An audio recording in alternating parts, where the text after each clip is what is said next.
You're listening to Glove Up or Shut Up on the Angry Marks Podcast Network. All right. Well, speaking of judges and referees, and hopefully this fight doesn't go to the judges, let's move on to Bellator, because we've got a fight that I'm praying doesn't go to the judges in the main event. Have you noticed the theme song they've been using for this show? No. It repeats, I'm almost scared to ask. I don't know the artist. I just know it repeats one phrase over and over again. The greatest of all time. He's the greatest of all time. The greatest of all time. They are really trying to hammer that point home with Fedor Emelianenko. Oh, they're not talking about Mitrione? I know, but they might be after this fight's over. Do you think a dominant victory here by Mitrione is something that he can put on his mantle, or is this not the Fedor we've known? Like, this is when it's like when Bisping beats Silva. It's like, yes, you beat Silva, good for you, but it's not the dominant Silva we knew in the past. Well, you've got to put it on your mantle and cherish it and consider it an accomplishment when you beat a guy who went unbeaten for an entire decade as a heavyweight. So whether or not he's still that guy he was from 2001 to 2009, there's no way that Mitrione should let that diminish the fact that if he gets a win over Fedor, he's beat a legend of the sport. Now, I'm not going to go as far as the commercials and the promos do and anoint Fedor the greatest of all time, but it does matter. If they're trying to make Mitrione a star, that's the way you can do it, is have him beat an MMA legend, and then you can say, here's our guy, he just beat Fedor, how about that? Oh, that quote has done the 15 minutes already.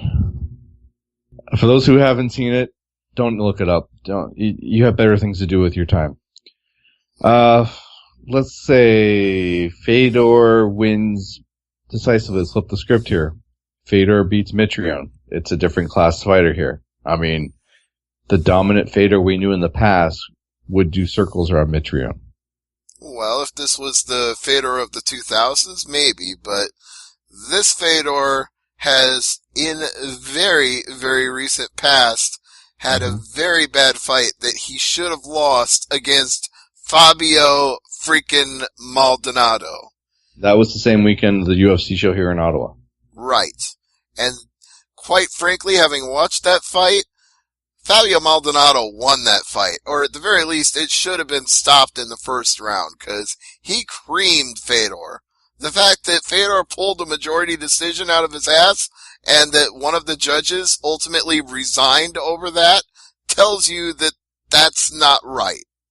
There's no home field advantage here, though. No, not in San Jose. He's not getting any kind of help from the judges or the referees in this one. Do you think the longer the fight goes favors Fedor or favors Mitrione?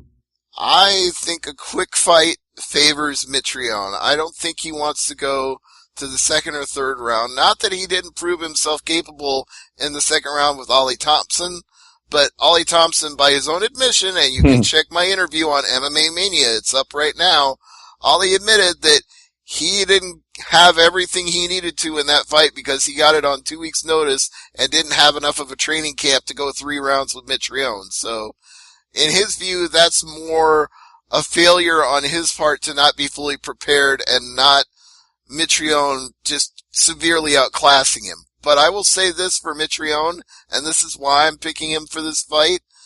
The dude, he has a stupid chin to the point it's actually detrimental to his own health, but that stupid chin will help him because even if Fedor hits him with a shot hard enough to wobble him, he's going to come back from it and hit Fedor with an even bigger shot. Do you think it's the same type of no-sell that we talked about earlier with Anderson Silva?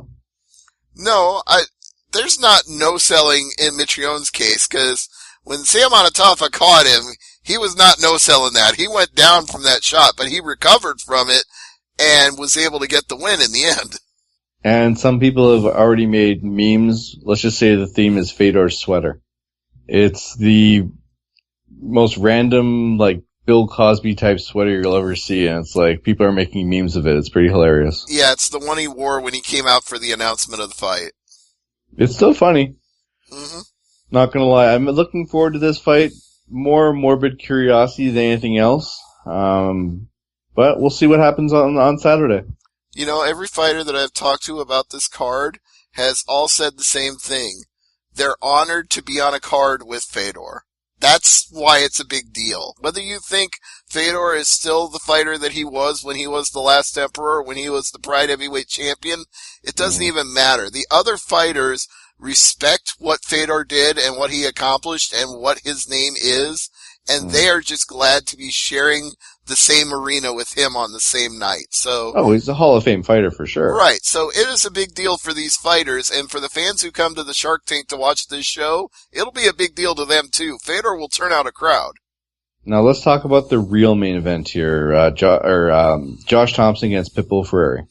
Yeah, and this is the elder, Patricky Ferrari. Yep. And this will be a war. This one I hope goes all to the judges because I wanted a decisive, hell, I'd love a knockout or a submission here, but I want to see a full fight here. If I get a 10-second or a 30-second fight, I'll be very disappointed. Well, there is that possibility because Josh Thompson knows that Patricky is going to come at him swinging, so Josh may just stand there and throw something at him, although he says that's not his strategy. But you know how fighters are. When they say that's not their strategy, that doesn't mean that they might not do something different, because I've had guys tell me, oh, I won't go for a takedown, I'm going to stand and trade, and the first thing they do is go for a takedown. So you can't always take a fighter literally at their word for that, but at the same time, if I'm Josh Thompson, I believe him when he says to me that he doesn't want to stand there in the pocket with Patricky, because Patricky is known for knockouts. 10 of his 16 wins come by knockout. You don't want to just stand and bang with Patricky, because even though he's going to be a great Brazilian Jiu-Jitsu artist, if he gets somebody on the ground and goes for a submission, that's not what he likes to do. He likes to go for the knockout. Is it a good comparison to say that the Pitbull brothers are Bellator's version of the Diaz brothers?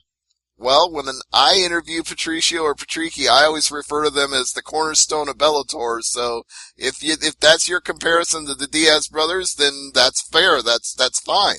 Their fighting style, I mean, come at you, knockout power. I mean, it's just, when I see the Pitbull brothers fight, it's just, you think of, you're in for a good time. You know what I mean? Like, there's no, like, the only time I would say that didn't really live up to that billing was when Diaz fought Silva, and Diaz just, like, laid down, and I'm like, get up, just, come on, you're better than that. Mm-hmm. But, it's with Pitbull, either one. It's going to be a good time. Yeah. It's going to be a good fight. This is something the casual fans can really latch onto. It's not a fight for the hardcores, that's for sure. Right. And in this one, even though Josh says titles don't matter to him and he's not looking for a title, and again, I can take him in his word on that, and I don't doubt him when he's sincere in that belief, but at the same time, if he loses to Patricky, that puts him out of the mix, and that puts Patricky right back in the mix for a rematch with Chandler. So Thompson really can't afford to lose this one. That's not a fight he wants to drop, and that's got to motivate Patricky because he'd love to revenge that fight. Now, what about Chick Congo against Ollie Thompson? It's a very intriguing fight stylistically. Now, we did mention that when Ollie fought Mitrione that it was short notice for Ollie, so he doesn't feel he had his A game. Now he's at a full camp, so I want to see what a hungry and motivated Ollie with a full fight camp can do with Czech Congo, because Czech Congo is a tough nut. You can't crack him very easily. He's the elder statesman, not just of Bellator's heavyweight division, but of heavyweights, period. Because he's been doing this since the early 2000s. He's been at this for a while now. And he's won the majority of his Bellator fights. I believe 7 out of 9 at last count. So, you have to look at this fight and say to yourself, Ollie Thompson is capable of winning against a guy who's 41 years old, who can't keep this up forever. Yet at the same time, Czech Congo finds a way to win with people because he uses his size. He's not a small dude. He's 6'4", and he has an 82-inch reach. So he's got an impressive physical attribute about him. So even at 41 years old, he's a big guy to handle. And he's got some really gritty wrestling. It's not your classic, like, Greco-Roman or freestyle wrestling, but it's effective MMA wrestling in that he gets people up against the cage, he does the wall and brawl and just wears people down, and then he'll drop a level and take you down, and you're stuck there because you can't shake him off. And I said that to Ollie too. I said, look, you know he's going to go for the wrestling. And he said, yeah, I expect him to, but I've just got to beat him to the punch when he tries. Well, it's one of those, I think this is more aimed for the hardcores, but the casual fan for Bellator will look at this fight and be like, let's just sit down and watch this because I'm curious, because this could go one of two ways. And I'm thinking Thompson wins this fight, but Congo, as much as I hate to say it, he can still surprise you. He's had such a good run in Bellator, it's kind of hard to doubt him even at 41 years old. So I really need to see Thompson take it to the next level with Congo. Like I said, he sold me pretty well on the idea because he gave me a convincing, compelling argument that he'll do better with a full fight camp than he did when he fought Mitrione. So if he does and he wins, he wants to get in the cage and challenge the winner of Fedor and Mitrione. So either he gets a rematch or he gets the Last Emperor. But that's if Bellator books it. He said he wants to challenge it. That doesn't mean that they'll give it to him. But I applaud him for thinking forward and thinking, hey, I'm already there. There's two other heavyweights fighting. If I win, I can go after it. Yeah, but it's like, congratulations on your win. You got next. What? Oh boy. I'm going to relax I have a hand injury, so I'm going to sit out for a while.